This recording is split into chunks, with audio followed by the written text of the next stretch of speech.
So joining me now, Republican Congresswoman Elise Stefanik of New York and Republican Congresswoman-elect Nicole Malliotakis, also from New York. Ladies, thank you very much. Good to have you here tonight. So, you know, what goes through your mind when you hear this woman who is going to be the Deputy Chief of Staff in the White House speak this way about members of your party? Elise? It's absolutely unacceptable, and it really shows that despite the rhetoric from Joe Biden, that his own team, whether it's some of the cabinet appointments that he has announced or whether it's his senior staff, they have disdain for Republican voters across this country. And that's just not the correct way to govern. Before I was a member of Congress, before I worked at my family small business, I actually worked for the Deputy Chief of Staff in the White House in the Bush administration. And had my boss at the time said that, he would have been fired. It would have been unacceptable, because your job is to make sure you're representing and working for all Americans. And she's not doing that. You know, it seems like there's just been a degradation of language in American culture that just has become sort of part of the norm. And apparently some of the Biden donors would like her to apologize. Kate Bedingfield came out and said this.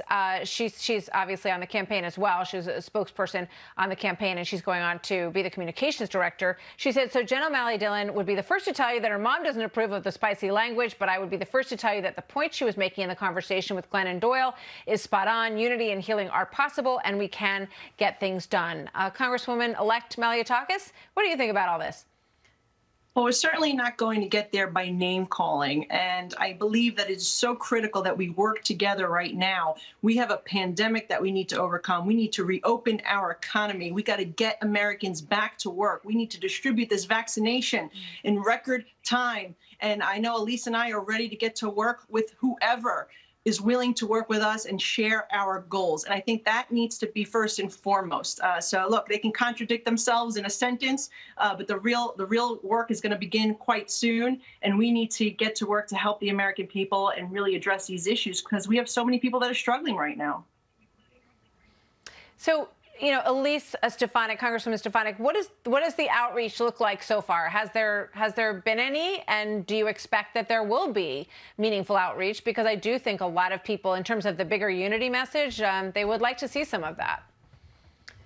You know, I hope there is significant outreach. It's going to be incredibly important. If you look how small the margin is in the House, the only way they're going to be able to deliver legislative victories is by reaching out to Republicans. And the way to start off on the wrong foot is to have a statement like that coming from your Deputy Chief of Staff. So it's unbecoming for any White House staffer. It's certainly unbecoming of Joe Biden and his team.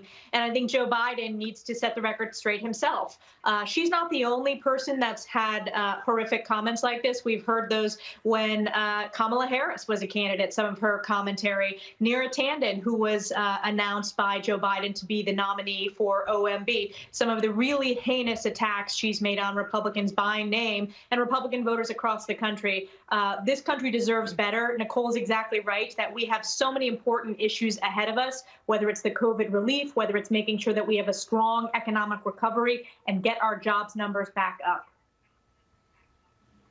Well, my thanks to both of you, Nicole Malliotakis, Congresswoman-elect from New York, and Elise Stefanik, Congresswoman from New York. It's good to have you here. I think, you know, we all want to sort of raise the level of discussion and sort of not, you know, a swear word here and then in well-placed is not a terrible thing, but, you know, it's not what you want to see in Glamour magazine from someone who's going to work at the White House. So, but thank you very much. Good to have you both here tonight.